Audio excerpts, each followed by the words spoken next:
Assalamualaikum warahmatullahi wabarakatuh. Salam sehat untuk kita semua. Semoga kita semua selalu mendapat lindungan Allah Subhanahu wa Ta'ala ya. Diberikan nikmat sehat walafiat serta dimudahkan segala urusannya. Amin ya robbal alamin. Kesempatan kali ini Mimin akan membagikan satu cerita misteri. Seperti apa ceritanya? Mari kita mulai.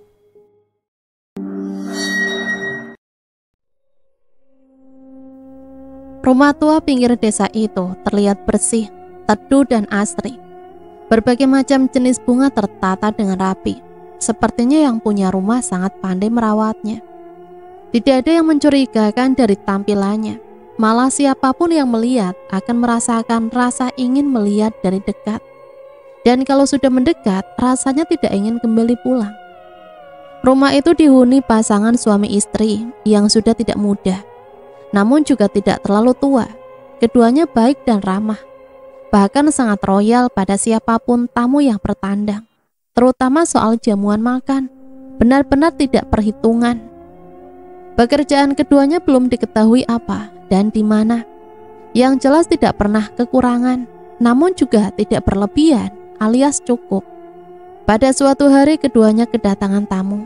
Jumlah tamunya fantastik, 30 orang. Semuanya adalah pendatang. Katanya ingin cari pekerjaan. Terdiri dari 10 laki-laki dewasa, 6 wanita dewasa, 4 anak perempuan, 6 anak laki-laki, 2 balita dan 2 anak bayi. Rupa-rupanya mereka sudah kecapean.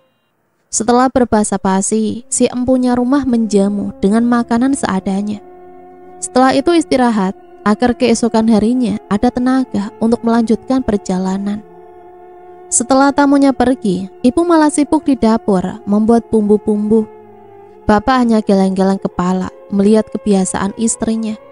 Sudah hafal dengan tabiat bila bumbu-bumbu di dapur menipis, pasti sibuk bikin lagi yang baru. Sorenya bapak pulang ke rumah dengan membawa bungkusan. "Nih bu, bapak bawakan daging segar," ujar bapak sambil menyerahkan bungkusan yang dibawanya. Wah, bapak memang is the best. Selanjutnya daging yang dibawa suaminya dibumbui dan diolah menjadi beberapa menu. Namanya Pak Broto, usianya sudah 50 tahun dan istrinya bernama Bu Asih yang usianya setahun lebih muda. Keduanya hanya tinggal berdua, tanpa anak maupun saudara. Meskipun rumahnya tua, tapi pekarangannya luas. Banyak tumbuh-tumbuhan buah. Sengaja ditanam untuk daya tarik siapapun yang memandang. Bukan hanya manusia, binatang juga banyak yang berdatangan. Begitupun dengan bunga-bunganya yang tak kalah luasnya, menambah daya tarik tersendiri. Malah ada beberapa macam jenis bunga langka yang hidup dan tumbuh subur di lahannya. Bunga itu tidak pernah mati dan terus berkembang biak sempurna. Pak Broto dan Bu Asih hidupnya bergantung dari bunga langka itu. Karena bunga itu juga keduanya tidak pernah kekurangan. Malam harinya, langit memantulkan siluet indah, cahaya bulan purnama. Pak Broto dan Bu Asih sudah bersiap-siap. Keduanya menantikan saat-saat yang ditunggu. Tepat tengah malam terdengar suara pijakan kaki di ranting-ranting kering. Bunyinya tidak terlalu keras, namun di telinga empunya rumah sangat jelas. Bahkan letak di mana posisi orang ataupun binatang yang masuk pekarangannya pun mampu diketahui dengan tepat. Pak Broto tersenyum senang saat menyadari yang menyusup masuk adalah manusia. Dan tidak cuma 1 atau 2 orang, tetapi beberapa. "Pak," bisik istrinya. "Shh, diam bu, biarkan mereka berbuat sesukanya. Kita tidur saja, bapak yakin itu orang yang hendak mencuri bunga." Bu Asih yang mendengar penuturan suaminya ikut tersenyum senang, tidak sabar menunggu hari esok. Paginya kedua pasutri itu bangun dan lekas ke kamar mandi. Setelah itu keduanya bersama-sama menuju cermin besar yang sengaja dipasang di kamarnya. Cermin tua dengan tepian berukir emas dan perak. Netra keduanya tak berkedip memandang pantulan di cermin. Dua sosok muda-mudi berparas cantik dan tampan terlihat nyata. Senyum keduanya merekah, bahagia. "Pak, ayo lekas bersiap-siap, kita pergi ke kota." "Iya Bu, Bapak juga sudah tidak sabar." Sesamanya di kota, Pak Broto dan Bu Asih langsung menuju rumah singgah yang mereka miliki. Rumah kedua setelah rumah yang di desa, dan rumah ini saling berkaitan satu sama lain. Sementara itu, di desa, para penduduk gempar saat mengetahui beberapa warganya hilang. Bahkan Pak RT sampai kewalahan mengatasinya. Akhirnya semua warga dikumpulkan di rumahnya. "Bapak-bapak dan ibu, tolong tenang dulu. Kita sebagai warga negara yang baik tidak boleh saling tuduh. Apalagi sampai mencurigai seseorang tanpa adanya bukti. Itu tidak dibenarkan, kecuali kalau sudah menemukan bukti kuat. Barulah kita bisa proses ke ranah hukum. Saya mohon tenang, dibicarakan dulu baik-baik, karena ini bukan yang pertama kalinya. Bukankah begitu bapak-bapak dan ibu-ibu sekalian?" Terang Pak RT panjang lebar. Sambutan warganya yang berkumpul memenuhi rumah dan halaman begitu antusias, namun tetap terkendali, tidak sampai terjadi kericuan. Sampai akhirnya ada yang bersuara mewakili teman-temannya. Sebut saja namanya Warno, pemuda pengangguran yang hidupnya cuma untuk kesenangan belaka tanpa memikirkan masa depan. "Tapi Pak RT, Bapak tahu sendiri bukan? Ketika semua orang sibuk mencari ke semua tempat, tidak ada satupun yang ditemukan. Jangankan mayatnya, jejaknya pun tidak ada. Sama seperti kejadian sebelumnya. Ini sangat mencurigakan Pak, dan tidak bisa dibiarkan." "Iya, saya tahu. Tapi tetap tidak boleh terburu-buru. Atau begini saja. Bagaimana kalau kita lanjutkan kembali pencarian? Kita telusuri semua tempat dan jangan sampai kelewatan. Kalau misal menemukan tempat yang dicurigai, mari kita bersama-sama menyelidikinya. Bagaimana bapak-bapak atau ibu-ibu, setuju?" "Setuju!" Semua kompak menjawab. Memang sudah beberapa purnama, warganya banyak yang hilang.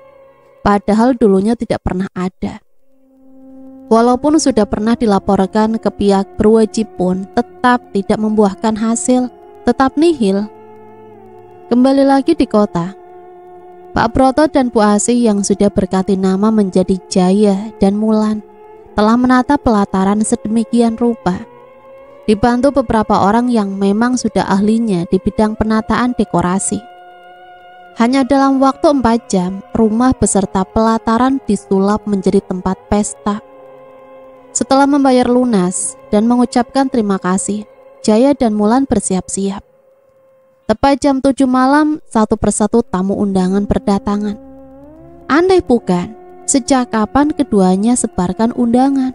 Tapi kenapa tiba-tiba ada tamu undangan berdatangan? Bahkan yang datang pun banyak yang berkelas. Benar-benar aneh di luar nalar manusia. Tapi ini nyata, sangat nyata. Ternyata undangan itu sudah tersebar sebelum Jaya dan Mulan sampai ke kota. Keduanya sudah menyebar undangan lewat sosial media Facebook. Tamu undangan meluber sampai ke dalam rumah. Tapi itu tidak jadi masalah bagi keduanya. Karena bila mana ada yang berniat jahat dengan mengambil sesuatu tanpa permisi, bisa dipastikan orang itu akan menemui ajalnya. Dan keduanya tidak perlu bersusah payah melakukannya. Sudah ada yang mengerjakannya, tinggal menerima upah dari harga sebuah nyawa. Pestanya sangat meriah sekali, apalagi si empunya rumah ikut memeriahkan dengan tampilannya di atas panggung. Suaranya yang merdu menambah suasana semakin syahdu. Kecantikannya benar-benar mempesona lawan jenis. Auranya memancarkan pemikat hati, sangat memampukan. Begitupun dengan Jaya, pesonanya benar-benar membuat perempuan bertekuk lutut.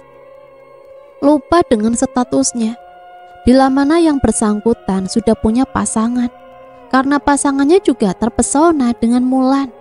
Mereka tamu undangan pada mabuk asmara. Tujuan pertama Jaya dan Mulan sukses. Selanjutnya tujuan kedua dilancarkan. Seluruh tamu undangan dipersilahkan untuk makan hidangan yang sudah dipersiapkan. Hidangan itu masih hangat, aromanya menguar kemana-mana, merasai semua indera penciuman seluruh tamu undangan. Banyak sekali jumlahnya dan bermacam-macam, seperti tidak ada habisnya. Dari sekian banyak menu, ada satu menu spesial, gulai daging, yang sengaja dibuat potongannya besar-besar. Satu potong daging kira-kira sebesar ukuran piring. Kalau ditimbang beratnya lebih dari sekilo. Aromanya sangat menggoda, namun tidak ada satupun yang sudi memakannya.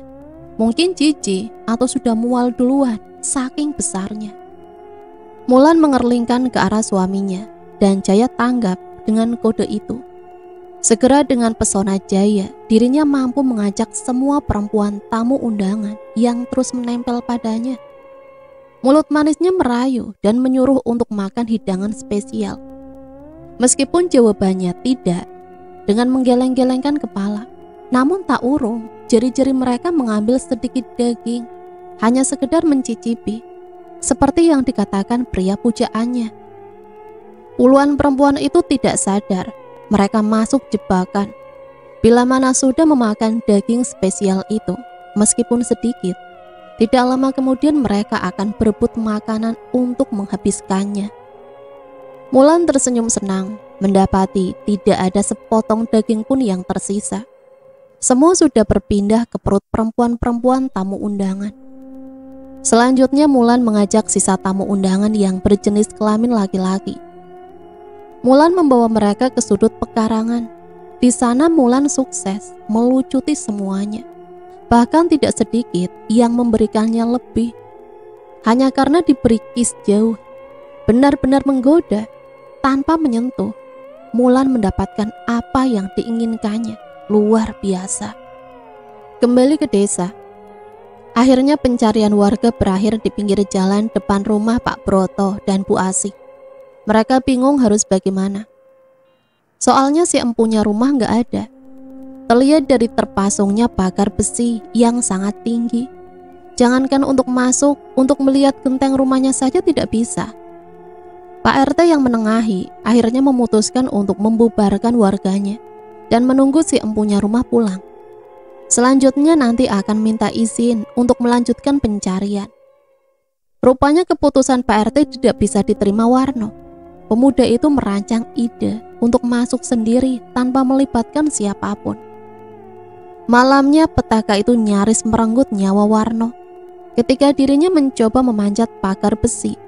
Entah bagaimana awalnya, tahu-tahu pagi harinya Warno ditemukan salah satu warga pingsan di tepi pagar rumah Pak Broto dalam keadaan sekujur tubuh lebam-lebam. Tentu hal itu mengundang pertanyaan beberapa orang yang penasaran, yang kala itu berada tak jauh dari tempat Warno berada. Belum lagi ketika sadar, seketika tubuhnya berdiri dan kepalanya mendongak ke sana kemari, memperlihatkan wajah yang ketakutan. Tidak, setan. Tiba-tiba tubuhnya melesat lari tunggang langgang, menjauh dari orang-orang yang mengerumuninya, meninggalkan rasa heran di benak semua orang. Bahkan ada yang menduga Warno kesurupan. Ada juga yang menduga Warno mendadak gila. Entahlah apa yang sebenarnya terjadi, hanya Warno yang tahu. Berita Warno gila mendadak menjadi buah bibir semua orang. Pak RT yang dilapori sampai geleng-geleng kepala. Masalah semakin rumit. Belum selesai masalah satu, masalah lain sudah muncul saja, bikin pusing. Kembali lagi ke kota. Pesta telah usai, semua sudah kembali seperti sedia kala, seperti tidak terjadi apa-apa. Sebelum pulang kembali ke desa, Mulan memeriksa barang-barang antik yang berada di dalam rumahnya. Benar seperti dugaannya. Barang-barang antik yang hilang, semuanya yang berukuran kecil. Jaya yang melihat tingkah istrinya mendekat dan mengelus rambutnya. Bu, kamu gak usah khawatir. Semua barang yang hilang akan kembali ke tempatnya semula, bahkan bertambah. Iya Pak, Ibu juga sudah tahu. Cuma kok mereka tetap melanggar peringatan ya Pak. Kalau sudah begini, ya mau gimana lagi? Mereka yang celaka, kita yang kaya. Ya begitulah Bu, kalau jiwa serakah sudah bercokol di hatinya. Iya Pak, Keduanya saling berpandangan, senyum bahagia terus terpatri di bibir keduanya. Pak, kita sudah 3 hari di kota, waktu kita tidak banyak. Iya Bu, makanya ayo cepat berkemas. Malam itu juga Pak Sutri itu cabut dari rumah karena waktunya tinggal sedikit. Travel yang mereka sewa melesat dengan kecepatan maksimal karena jalanan sudah sepi. Pengemudi travel heran, waktu tempuh yang seharusnya 3 jam perjalanan, kali ini hanya ditempuhnya 1 jam saja. Tapi dia diam, tidak berani bertanya, meskipun dalam benaknya dipenuhi banyak pertanyaan. Lebih heran lagi saat penumpangnya turun. Netranya sempat memandang pada Pak Sutri itu. Ada yang beda dari keduanya. Wajahnya terlihat lebih dewasa, berbeda dari awal masuk. Tapi karena tidak punya pikiran macam-macam, dikiranya dia yang salah lihat. Setelah mobil pergi, Mulan dan Jaya menempelkan telapak tangan kiri masing-masing ke pintu besi. Aneh bin ajaib, seketika pagar besi itu musnah dalam sekejap. Begitupun saat keduanya melangkahkan kaki memasuki halaman. Diawali dengan kaki kiri, perlahan tapi pasti, tubuh keduanya berubah berbentuk semula. Seperti yang dikenali warga, Pak Broto dan Bu Asih telah kembali. Pagi-pagi sekali Pak Broto berjalan menuju gudang, tempat penyimpanan barang-barang. Ada beberapa kulkas freezer khusus untuk penyimpanan daging. Ukurannya besar, lalu beberapa almari kuno yang masih terlihat bagus karena terawat dengan baik. Selanjutnya adalah kotak-kotak seperti brankas, tapi terbuat dari kayu pilihan. Pertama yang dituju adalah kulkas. Bibirnya tersenyum saat melihat isi kulkasnya yang sudah penuh terisi daging lunak yang sudah kaku. Setelah pintu ditutup kembali, Pak Broto menuju lemari. Kembali tersenyum saat melihat isinya, kain sutra dan wol tertata rapi. Selanjutnya tujuan terakhir adalah kotak brankas. Begitu dibuka, kotak itu penuh dengan koin emas dan perak. Dan di masing-masing kotak isinya berbeda. Ada yang berisi berbagai macam perhiasan emas murni. Ada yang berisi permata, intan, dan berlian. Lalu ada juga batu rubi. Puas memeriksa gudang, Pak Broto bergegas kembali ke dalam rumah. Setelah mengambil bungkusan daging dari kulkas satunya. Begitu sampai di dapur, Bu Asih menerima bungkusan dari suaminya.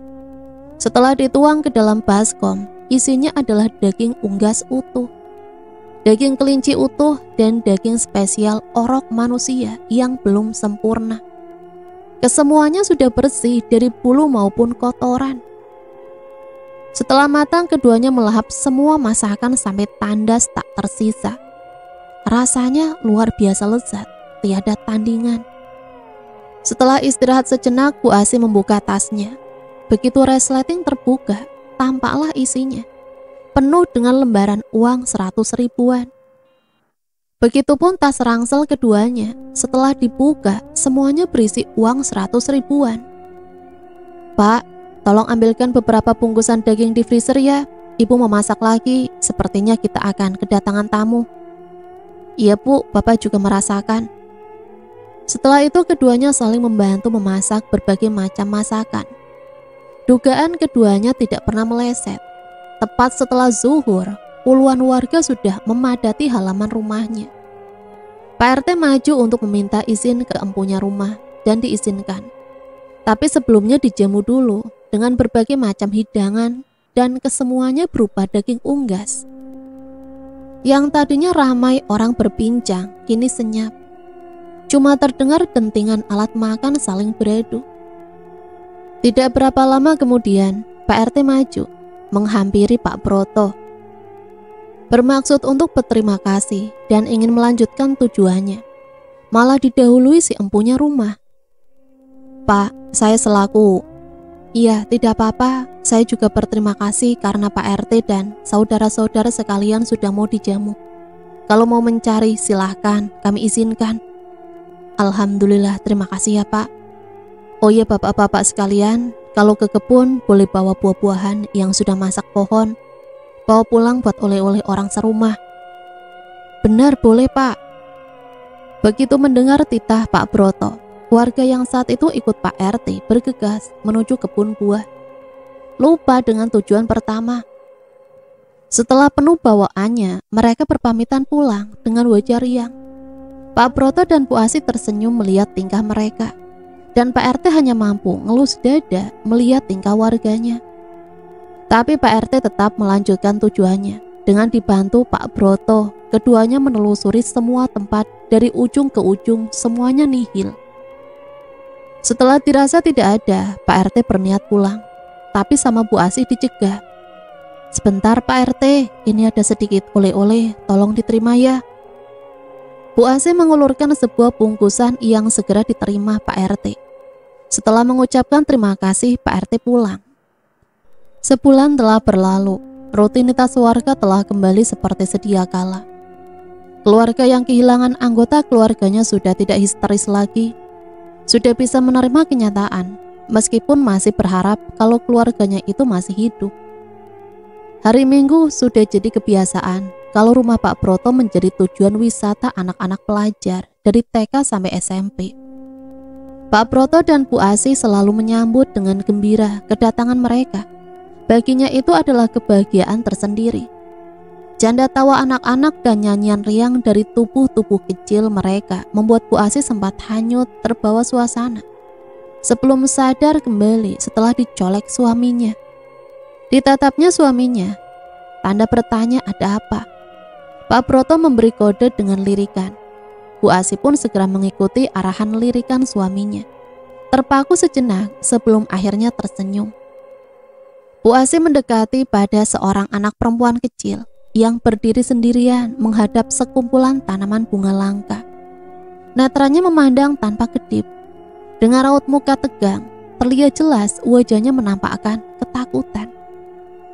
Bu Asi jongkok mensejajarkan tubuhnya dengan tamu kecilnya, lalu berpura-pura ikut melihat bunga yang dipandangi anak itu sambil berbisik pelan. "Adik namanya siapa? Kenapa sendirian?" Bu Asi mencoba memulai percakapan dan memperlakukan tamunya layaknya teman agar tidak menimbulkan ketakutan. Anak itu menoleh sebentar sebelum menjawab. "Namaku Wulan. Iya, tadinya aku sendirian, tapi sekarang tidak. Kan ada Bibi. Dan Bibi sendiri kenapa di sini?" Bu Asi tersenyum mendengar jawaban polos dari anak tersebut. Tubuhnya putih bersih, rambutnya panjang lurus, hidungnya bangir, dan sepasang matanya bulat, cantik sekali. "Bibi di sini kan juga liatin bunga, sama seperti Dek Wulan." "Bi, iya, ada apa?" Bibi lihat bunga itu, yang bunganya bertumpuk-tumpuk. "Iya, lihat, ada apa? Apa ada sesuatu yang aneh?" "Iya, Bi, bunganya aneh." "Aneh bagaimana?" Aku terus meladeni pertanyaannya, penasaran dengan penglihatannya. Ada desir aneh dalam diri. "Itu, Bi, tiap kelopaknya kenapa banyak kepala manusia? Sepertinya mereka menangis. Dan itu lagi, di sekitar anak-anak bunga yang tumbuh kenapa ada tubuh manusia menancap di situ? Mana dari sekujur tubuhnya penuh belatung. Aku kasihan melihatnya, tapi juga takut. Kalau memang mati, kenapa tubuh dan tangannya bergerak terus? Apa mungkin masih hidup? Terus kenapa berada di sana? Kenapa tidak berada di rumah sakit?" Papa dan mamaku bilang kalau orang sakit harus dibawa ke rumah sakit, bukan ditanam. Apa Bibi tidak melihatnya? Jawaban polosnya membuat jantung rasanya berhenti berdetak. Gak menyangka kalau ternyata salah satu anak yang bertandang ke rumahnya memiliki penglihatan tajam. Memang benar apa yang diucapkannya. Yang dilihatnya itu adalah manusia. Manusia serakah yang jadi korban keganasan mesin penyetot antik berlogo setan yang ditanam di bawah. Manusia itu layak mati. Salahnya sendiri mencuri. Makanya mereka terperosok dan dijadikan pupuk. Masih dalam keadaan terpaku, Wulan menepuk pipiku pelan. Iya Dek, maaf Bibi terkejut." "Iya, gak apa-apa Bi. Oh ya Bi, Wulan mau kembali ke rombongan lagi. Apakah Bibi mau antarkan Wulan ke sana? Oh, boleh, ayo. Tapi sebelumnya Bibi mau tanya, tadi Dek Wulan sudah minum susu belum? Yang ditanyai hanya geleng-geleng kepala. Kalau belum, ayo ikut Bibi sebentar. Bibi punya susu, tapi susu rasa buah. Bagaimana? Apa Dek Wulan suka? Ku gendeng tangannya dan ku ajak ke dalam rumah. Ku suruh tunggu sebentar. Saat kembali, aku sudah membawa segelas susu hangat rasa buah stroberi. Anak itu menerimanya. Setelah berdoa, dia meneguknya sampai habis. Setelah itu, aku mengantarkan ke rombongannya yang sedang kebingungan mencari keberadaannya.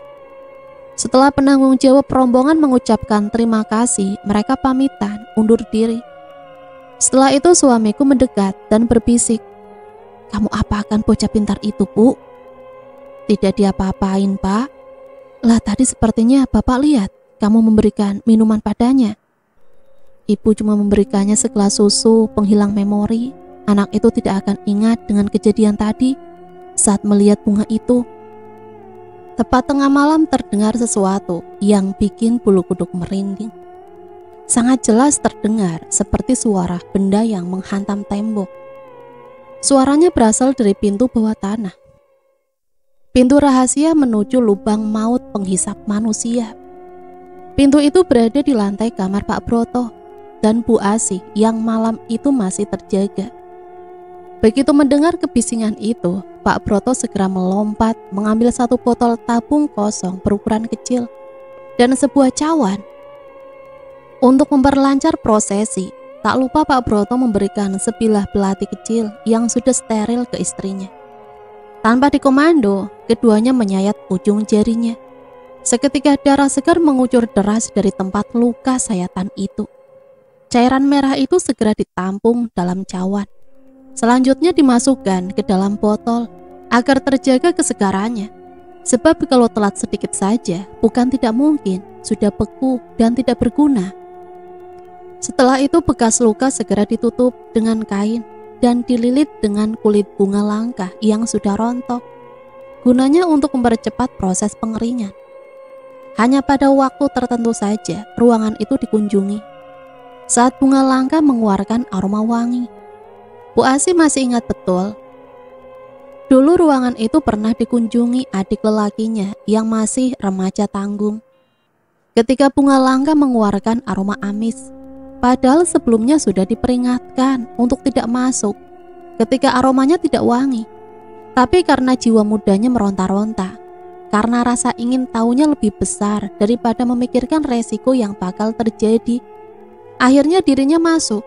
Tapi siapa sangka, di saat kakinya baru menginjak lantai, sesosok perempuan cantik menyambutnya. Paras cantiknya berhasil memikatnya dan tanpa sadar telah membawa jauh ke dalam terowongan. Sampai akhirnya terdengar suara benda tajam saling beradu dan menimbulkan suara mengerikan. Bertepatan waktu itu, Bu Asih telah menyusul di belakang di mana adiknya berada. Namun terlambat, tubuh adiknya telah terbelah. Darah muncrat kemana-mana memenuhi ruangan. Dan Bu Asih harus menyaksikan dengan mata kepalanya sendiri saat tubuh itu sudah dikuliti dan kepalanya terpenggal. Bukan hanya itu saja, tubuh tanpa nyawa itu sudah harus ditusuk besi seperti membuat sate. Selanjutnya sebelum ditanam, dimasukkan dulu ke dalam mulut setan berbentuk ornamen patung perempuan. Mulut mungil itu perlahan membesar dan membesar mengikuti besarnya tubuh adikku. Dalam pandanganku, mulut itu memperlihatkan gigi-giginya yang tajam, mirip gigi taring. Dan semuanya lancip, siap mencacah. Seketika tubuh adikku dilumatnya satu persatu, sebelum dimuntahkannya kembali dalam keadaan membusuk. Tapi yang lebih mengerikannya adalah saat kedua bola mata patung itu bergerak dan melirik ke arahku, seakan-akan mengejek. Tatapannya memancarkan sinar pengasih yang mampu membuat tubuh menjadi beku dan otak tidak dapat bekerja secara normal. Tepat saat kedua bola mata itu berubah menjadi hitam sepenuhnya, tubuh seperti dihentakkan oleh sesuatu dan cengkramannya kuat sekali. dan refleks menarik tubuhku dengan cepat. Aku berteriak ketakutan saat melihat kembali kedua bola mata itu berubah merah menyala seperti api, yang seketika menyebabkan ruangan itu berkobar dengan dahsyat. Jilatan panasnya nyaris mengenai tubuh. Untung saja pintu segera ditutup rapat dan dikunci setelah kami berhasil keluar.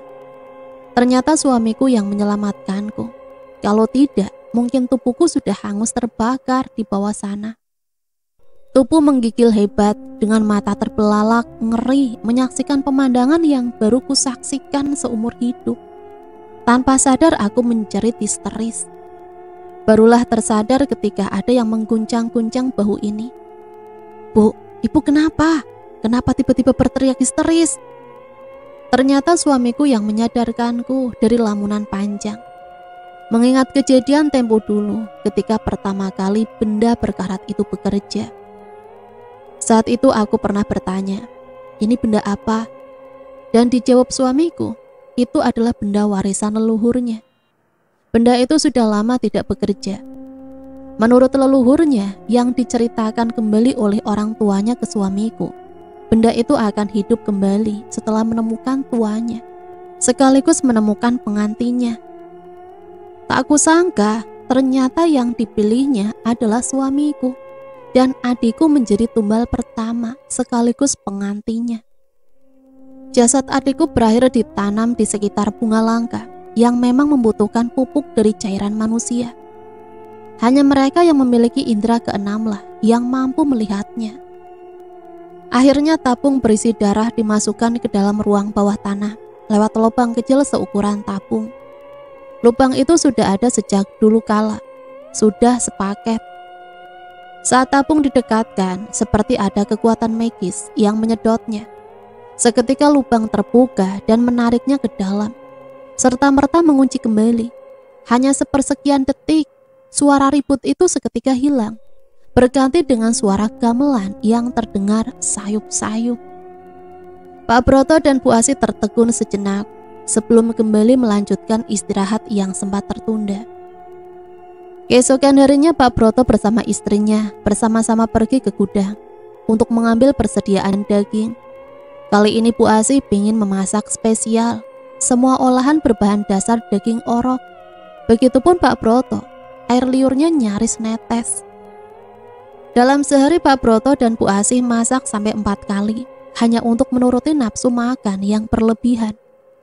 Anehnya lagi, meskipun freezer selalu berkurang, tidak pernah sampai kehabisan isinya. Selalu saja terisi, berbeda dengan freezer lainnya yang sering kosong karena tidak setiap hari ada binatang masuk dan terperangkap. Malah sering beli, setidaknya untuk menyamarkan akan kebutuhan daging unggas maupun daging ternak lainnya. Dalam sebuah rumah yang lebih pas dikatakan gubuk kecil, seorang balita yang tinggal bersama ibunya terus saja menangis. Ibunya sampai kewalahan menenangkannya. Jari telunjuknya terus menunjuk pojok ruangan sambil mulutnya tak henti meracau. "Paman berdarah, paman berdarah. Ibu, suruh paman pergi. Lydia takut, ibu." Begitu terus, ibunya benar-benar tidak peka dengan ketakutan anaknya. Ibunya yang bingung pun sudah melihat pojokan yang ditunjuk anaknya. Tapi dalam penglihatannya tidak ada apa-apa, kosong.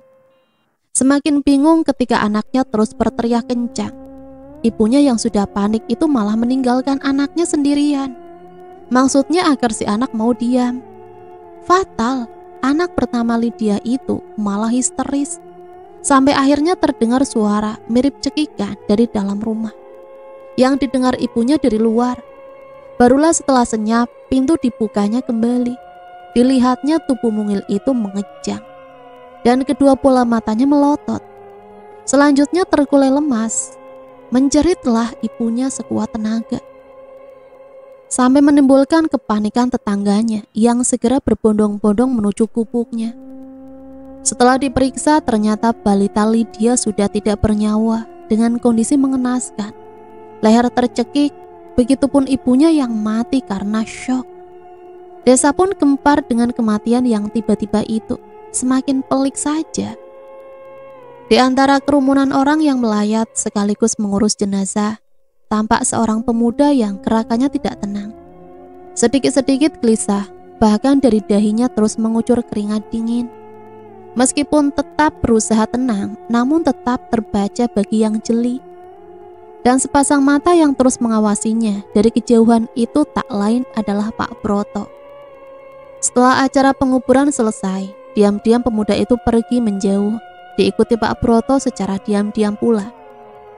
Setelah cukup jauh, pemuda itu berhenti. Kedua tangan direntangkan dan berteriak lantang. "Surti, akhirnya dendamku terbalaskan. Kamu berhak mati, walaupun seharusnya cuma kamu, tidak bersama anak kita.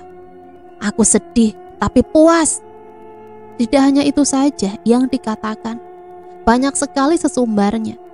Pak Broto yang mendengar tentu saja perang. Segera ditepuknya punggung pemuda itu, yang seketika melonjak saking kagetnya. "Bapak, siapa?" Pemuda itu bertanya kepada Pak Broto. Terlihat jelas kalau bukan warga sini. Buktinya tidak kenal dengan laki-laki yang dihadapinya. "Kamu tak perlu tahu siapa aku, tapi kamu harus tahu bahwa perbuatanmu itu telah meresahkan, merugikan, dan keji. Itu sudah pantas diterimanya, dan Bapak tidak perlu ikut campur."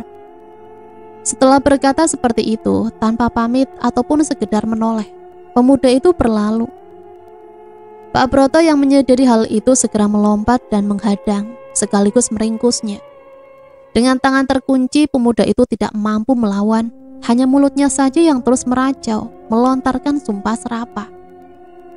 Aksi Pak Broto menggelandang seorang pemuda menuju balai kampung, menyorotkan perhatian warga yang ingin menyaksikan. Ada apa sebenarnya? Rasa ingin tahu mereka membuat aula dipenuhi manusia. Pak RT yang menengahinya. "Bapak-bapak, ibu-ibu, dan saudara-saudaraku sekalian, mohon tenang dulu. Saya minta kerjasamanya demi ketertiban dan kelancaran persidangan hari ini. Seperti yang sudah kalian lihat, bahwa Pak Broto telah menangkap pelaku dugaan penghilangan nyawa." Keterangan Pak RT sontak membuat warganya semakin merangsek.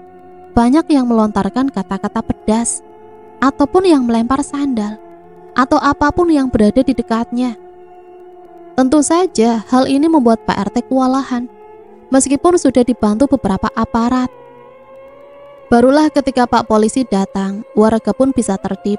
Rupanya masih punya rasa takut. Akhirnya acara sidang yang akan dilakukan di balai kampung dibatalkan, mengingat situasinya tidak aman. Dan pemuda itu pun diserahkan ke pihak yang berwajib, yang lebih berwenang menentukan nasibnya.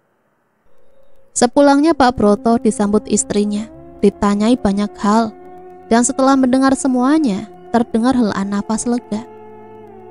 Bu Asih sempat berpikir yang tidak-tidak akan kejadian itu, namun tetap diajaknya suaminya ke kamar dan diperlihatkan sesuatu. Pak Broto menatap cermin tua yang terus berpendar. Cahayanya menyilaukan. Sesuatu yang belum pernah terjadi sebelumnya. Setelah kaca diusap, tampaklah bayangan di dalamnya. Seperti bayangan manusia besar, kecil, dan besar lagi. 3 sosok. Setelah beberapa saat menunggu, 2 pasang mata terbelalak melihat penampakannya. Bahkan Bu Asih sampai mengucek kedua matanya, tidak percaya dengan penglihatannya. Tanpa sadar kakinya melangkah mundur. Terlihat jelas wajah adiknya yang terlihat masih sama seperti tempo dulu ketika masih muda. Dan perempuan cantik mirip wajah patung yang pernah dilihatnya di ruang bawah tanah. Dan seorang gadis kecil yang diapit keduanya. Mereka bergandengan tangan, senyum terpatri di bibir ketiga sosok itu. Penampilannya tak ubahnya seperti raja dan ratu, juga putri kecil yang cantik. Yang membuat Pak Broto tercekat adalah sosok anak kecil yang diapit. Wajahnya tidak asing. Wajah mungil seorang anak yang tadi dilayatnya. Pak Sutri itu semakin tercekat kala bayangan perempuan dalam cermin itu sebelah mata kirinya melelehkan darah merah kehitaman. Menyeramkan. Bahkan samar-samar terlihat sebuah gambar dari pantulan latar belakang sosok itu. rumah tua kedua yang berada di kota. Gambaran atau lebih tepatnya disebut rekaman video itu memperlihatkan pergerakan yang sangat cepat, tapi masih bisa ditangkap, memperlihatkan jelas ada apa di dalamnya. Sampai-sampai tubuh Bu Asih luruh ke lantai. Sekejap kemudian cermin kembali seperti semula, meninggalkan wajah pucat pemiliknya. Pak Broto mengingat-ingat sesuatu. Cukup lama memikirkan, sampai akhirnya dirinya berteriak. "Bu, sudah berapa lama kita pulang setelah dari kota, Bu? Aduh, kenapa Bapak bisa lupa? Ayo Bu, cepetan, lekas buka rangsel kita."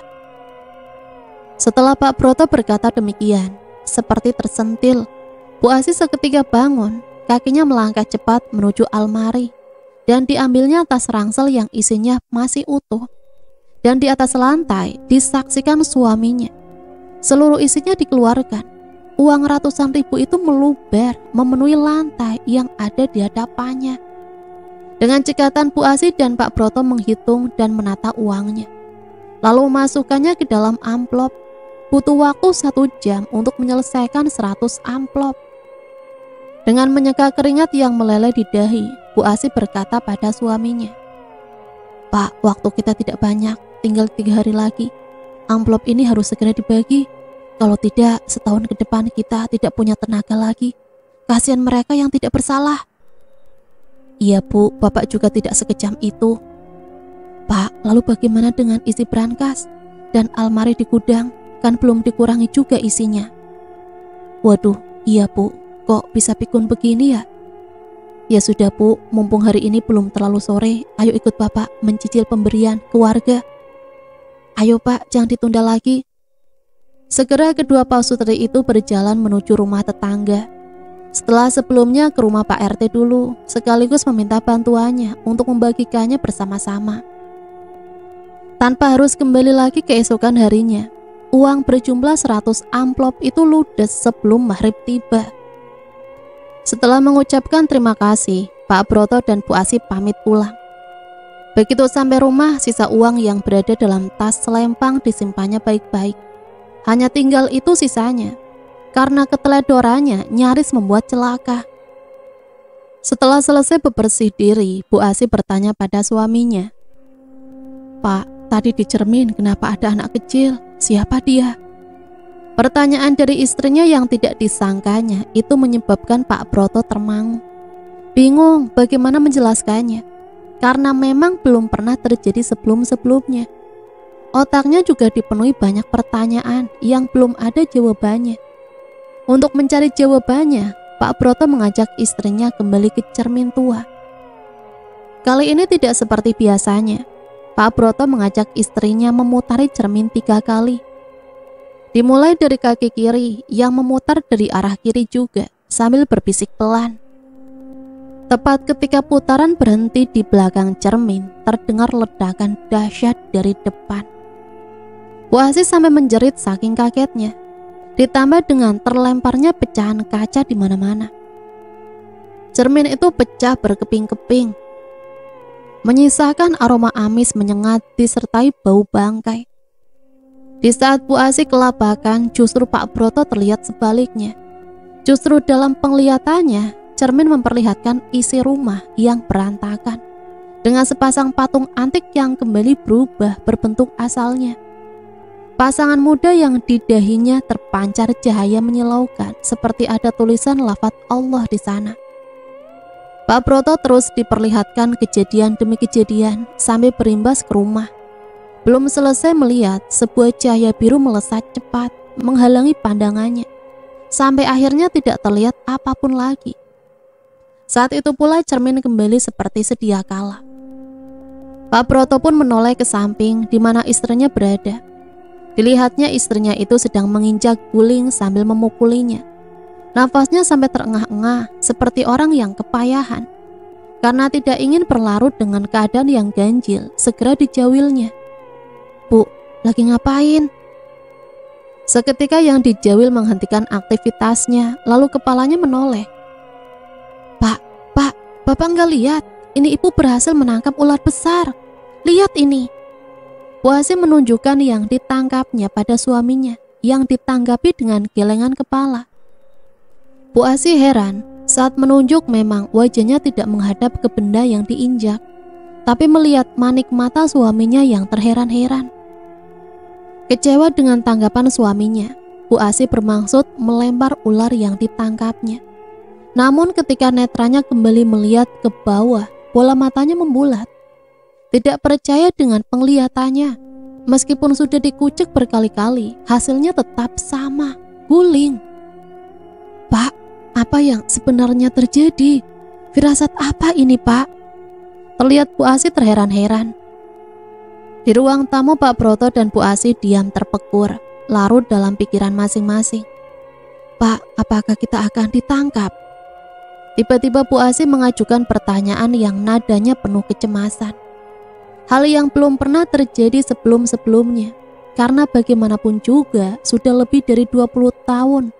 Tidak pernah ada kejadian yang aneh di luar nalarnya. Pak Broto hanya menghela nafas mendengar pertanyaan istrinya, sembari memejamkan mata sebentar. Bu Asih yang merasa pertanyaannya diabaikan kembali bertanya, Pak, jawab pertanyaan ibu, apakah kita akan tertangkap, Pak? Setelah membuka matanya kembali, kali ini Pak Broto menghadapkan tubuhnya sejajar dengan tubuh istrinya dan menatap wajahnya. Masih terlihat cantik dan kencang, meskipun usianya hampir 50 tahun, tapi belum terlihat satupun ada kerutan di kulitnya. Bu, apapun yang terjadi di rumah kota, jangan jadikan pikiran, meskipun nantinya rumah itu hancur sekalipun. Setelah berkata demikian, pandangan Pak Broto beralih ke langit-langit ruang tamu. Ada sesuatu yang disembunyikannya, yang tidak ingin diketahui istrinya. Sedangkan Bu Asih yang tidak curiga apapun hanya mengiyakan perkataan suaminya.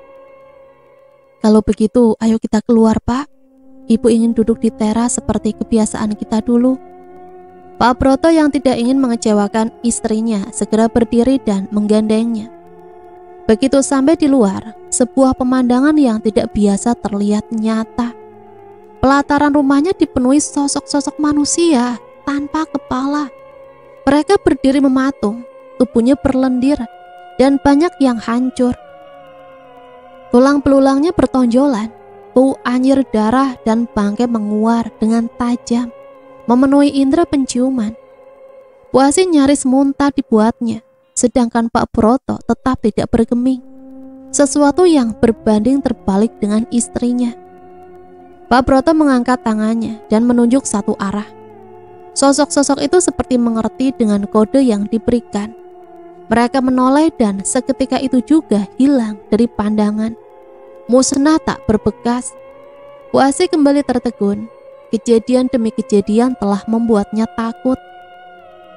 Setelah itu digenggamnya erat tangan istrinya yang begitu dingin. Bu, apakah ibu takut?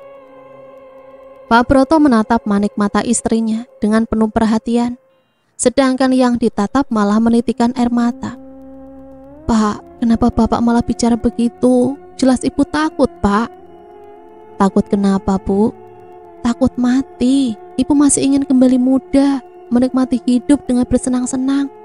Tidak pernah kekurangan, ingin apapun terpenuhi.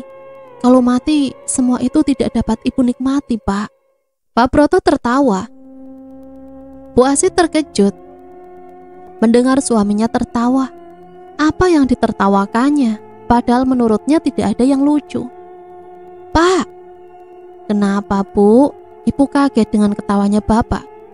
Ibu itu masih saja seperti dulu, terus berambisi, tapi lupa kalau suatu ketika apa yang didapat tidak akan abadi. Terdengar perkataan suaminya. Bu Asih menjadi gusar. Apa maksudnya, Pak? Bu, dengarkan Bapak, apa yang sudah kita tanam, kelak kita akan mendapatkan balasannya. Contohnya, kalau Bapak menanam padi, pasti tumbuh padi. Tapi kita, kali ini Bu Asih menjadi perang. Pak, Ibu tak terima. Pokoknya kita akan abadi selamanya. Tidak ada yang bisa menangkap atau mencelakai. Apapun itu, pegang baik-baik omongan Ibu. Setelah berkata demikian, Bu Asih bergegas masuk ke rumah kembali, meninggalkan suaminya yang tersenyum puas. itulah yang diharapkan dirinya. Istrinya tidak boleh lemah, agar jiwa-jiwa tidak tenang itu tidak mengusik. Pak Broto memang sengaja membuat istrinya kembali memiliki kepercayaan diri untuk membentengi diri dari ancaman apapun. Di tempat lain, sebenarnya apa yang terjadi? Kenapa rumah ini bergetar hebat saat kubacakan zikir dan ayat suci Al-Quran? Jelas ada yang tidak beres dengan rumah ini, dan dapat kurasakan ada aura pekat di dalamnya. Padahal tujuanku kemari hanya untuk berteduh dari derasnya air hujan. Pemuda itu bernama Damar. Sebenarnya ke kota mencari saudara kembarnya yang hilang beberapa waktu yang lalu. Dengan berbekal alamat yang ditemukan di secari kertas yang ditemukannya secara tidak sengaja di dalam buku harian adiknya. Sudah beberapa kali bertanya pada orang tentang alamat di secari kertas yang dipegangnya, namun jawabannya yang didapatkan selalu tidak tahu. Karena itulah dirinya sekarang terdampar di tempat ini, rumah kosong tak berpenghuni. Damar mencoba mengintip keadaan di dalam ruangan melalui kaca yang hanya tertutupi kain korden. Tubuhnya seketika berjingkat ketika menyadari sesuatu. Astaghfirullahaladzim, bola apa itu barusan yang menatapku? Damar mencoba mengintip kembali ketika netranya kembali melihat sesuatu yang lebih mengerikan. Sebaris gigi hitam nan runcing, pernoda darah kering kehitaman tersenyum padanya. Allahu Akbar! Seketika kakinya mundur beberapa langkah, kemudian kedua tangan disedekapkan dengan dada. Dengan mata terpejam, mulailah dibacakan ayat-ayat suci Al-Quran. Tidak lama kemudian dalam pandangan Damar, dirinya merasakan tempat yang dipijaknya berubah. Di depannya tampak lautan manusia yang tubuhnya sudah terpotong-potong, nyaris jadi serpihan. Tapi kepalanya terus bergerak hidup. Dari mulut-mulut mereka keluar jeritan-jeritan kesakitan. Sungguh memilukan. Hati siapa yang tidak ngeri dan teriris mendengar lolongannya. Seakan-akan penderitaan yang mereka alami tidak ada habisnya. Tidak hanya itu saja, anak-anak bayi yang bentuknya belum sempurna pun merangkak ke sana kemari mencari ibunya. Mulut mereka terus menjerit antara kesakitan dan kehausan. Tubuh mungilnya berlobang-lobang. Perlu membasahi sekujur tubuh Damar ketika lambat laun sesuatu tertangkap indera penglihatannya. Wajah saudara kembarnya terlintas dan tubuhnya terlihat utuh tapi tidak bergerak sama sekali, berada di ujung tembok tinggi nan sengit.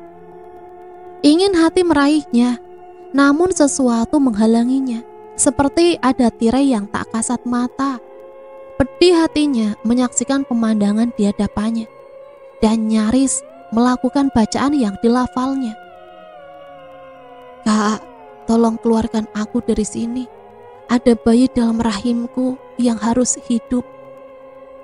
Tolong jangan sia-siakan perjuanganku menangkis serangan yang bertubi-tubi, yang berusaha mengambilnya dengan paksa.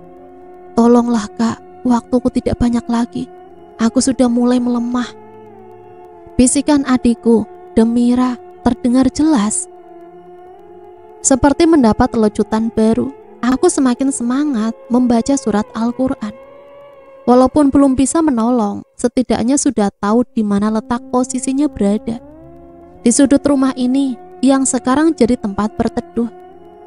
Damar merasakan tubuhnya sakit semua, seperti ada yang memukuli, hantaman dan berusaha mencekik lehernya. Kembali Damar diperlihatkan sesuatu yang lain. Kini dirinya dikerubuti mayat hidup, atau istilahnya zombie. Mereka terus merangsek maju untuk mencelakainya. Entah kenapa kali ini bacaannya tidak mempan. Mereka berhasil menjamah tubuhnya. Dan ketika ujung kuku yang tajam seperti mata bor siap mencacah, tiba-tiba seberkas sinar putih kebiruan memancar dari tubuhnya. Sontak mereka terpental, tidak sedikit yang hangus terbakar menyisakan aroma busuk bangkai. Damar belum sepenuhnya sadar ketika dari dalam rumah keluar seberkas sinar yang sama dan menyatu dengannya, menimbulkan efek cahaya yang menyilaukan. Bahkan sinarnya menembus sampai ke dalam. Disusul dengan cerita panjang dari arwah yang menghuni patung antik dan masing-masing yang berada dalam ruangan rumah itu. Biasnya telah mengubah ke bentuk semula. Karena terlalu lama, banyak yang sudah tak bernyawa. Bahkan keadaannya mengenaskan, membusuk tapi kering. Seperti habis tersedot semua darah dan dagingnya. Keadaan itu terus berlangsung sampai dini hari.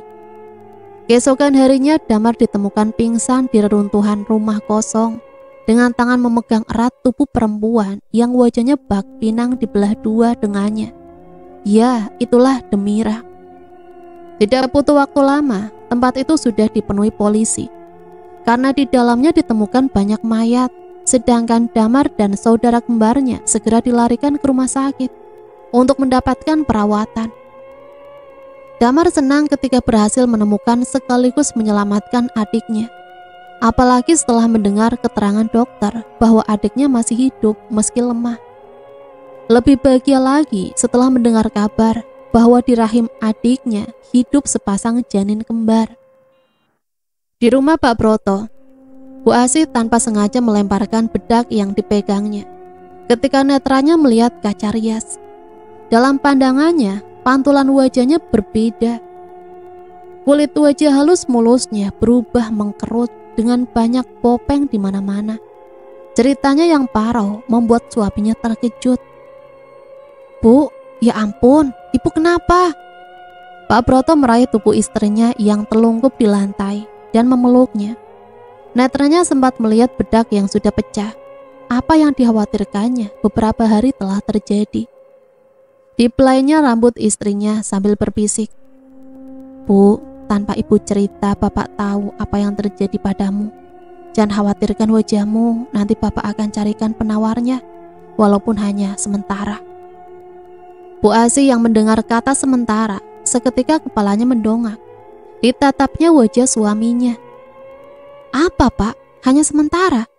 Apa ibu tidak salah dengar? Pak Broto hanya tersenyum mendengar tanya istrinya. Dia tahu kalau istrinya tidak akan terima. Pak, ibu nggak mau. Pokoknya bapak harus carikan yang hasilnya permanen. Ibu nggak mau ya, cuma sementara. Mata Bu Asih melotot. Otot wajahnya sampai menyembul. Bekas popeng hitam bersisik nyaris menutupi seluruh kulit wajahnya, memperlihatkan pemandangan mengerikan bagi yang tidak biasa melihat. Sejak Arca ditemukan dan kembali ke wujud semula, wajah Bu Asih otomatis berubah. Karena dirinya bukanlah pewaris abadi, jadi kemungkinan berubah sewaktu-waktu tidak bisa dipungkiri. Pak Broto menghela nafas panjang dan memapah istrinya, lalu didudukan di tepi ranjang. Bu, ibu harus sabar, tidak boleh egois. Nanti kalau saatnya sudah tiba, ibu pasti akan abadi. Uraian kata Pak Broto tidak digubris oleh Bu Asih. Hatinya terlalu keras untuk mau menerima. Di dapur Pak Broto masak berbagai macam menu masakan. Kesemuanya berbahan baku darah beku yang diambil dari kelopak bunga langka. Karena bunga itu kini berbunga lebat, berwarna merah darah segar. Ketika semua masakan dibawa ke kamar, Bu Asih membaui aromanya. Seketika nafsu makanannya muncul, meningkat tajam. Tanpa ditawari lagi, makanan yang masih mengepulkan asap panas satu persatu sudah pindah tempat. Setelah kenyang, kantuk pun datang. Setelah Bu Asih terlelap, bergegas Pak Broto pergi ke gudang, mengambil beberapa bungkus daging orok dan memasaknya dengan cara dibakar dengan bumbu rujak. Dengan rakus Pak Broto menghabiskan makanannya, bersamaan dengan perubahan tubuhnya yang signifikan. Wajah dan tubuhnya berubah 10 tahun lebih muda. Di kamar Bu Asih mengeliat, tiba-tiba tubuhnya panas membara, seperti terbakar. Maka dicobanya bergerak dari tempat tidur. Sudah berkali-kali mencoba menjejakkan kaki, tidak bisa, seperti ada sesuatu yang menghalanginya. Terbawa penasaran, disibaknya selimut penutup kakinya. Seketika jeritan Bu Asih membuat Pak Broto segera berlari menghampiri. Begitu sampai depan pintu, Pak Broto tertegun. Kedua kaki istrinya menyatu, membentuk seperti batang pohon, dan jari-jari kakinya memanjang mirip akar. Bu Asih terus berteriak ketakutan, wajahnya pias. Mengetahui keadaan istrinya, Pak Broto malah pergi. Ditujunya lemari pendingin, dikeluarkan isinya, dan dibawanya kembali ke kamar. Bu Asih yang tadinya sempat kecewa dengan sikap suaminya seketika pudar, berganti dengan rasa senang ketika melihat apa yang dibawa suaminya, manisan stroberi kesukaannya. Setelah manisan ditaruh di depannya, Bu Asih melahapnya dengan rakus. Tanpa disadari, tubuhnya terus berubah. Kakinya ada selaput tipis mulai berbentuk. Bahkan cara makannya yang tidak biasa pun luput dari kesadarannya. Tahu-tahu tubuhnya tidak bisa digerakkan lagi, kecuali kepalanya saja. Bu Asih terus berteriak, tapi percuma. Tubuhnya sudah berubah total di mata manusia biasa. Teriakannya hanya dijawab lirih suaminya. Bu, maaf, terpaksa Bapak membuatmu seperti ini karena Ibu keras kepala. Bu Asih meraung-raung mendapat perlakuan tidak manusiawi dari suaminya. Apalagi setelah tubuhnya ditanam di antara bunga langka. Nah teman-teman, ceritanya sampai di sini dulu ya, karena terlalu panjang. Masih ada satu part lagi. Sebenarnya ada misteri apa sih dengan Pak Sutri ini? Sampai di sini saya pamit undur diri, mohon maaf apabila banyak salah kata. Matur suwun, wassalamualaikum warahmatullahi wabarakatuh.